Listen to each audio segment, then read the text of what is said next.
один. Уровень 30.05. Орудие!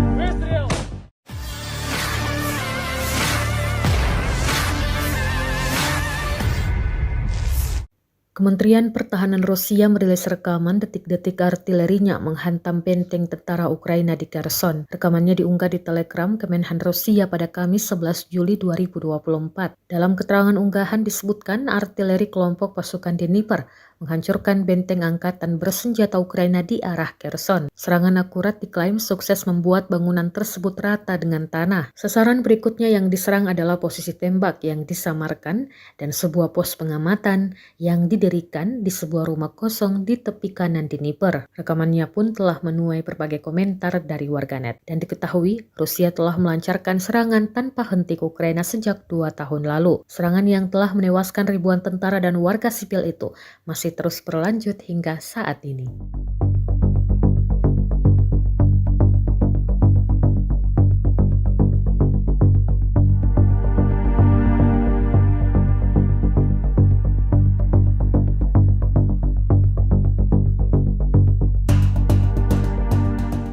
Download Tribun X sekarang, menghadirkan lokal menjadi Indonesia.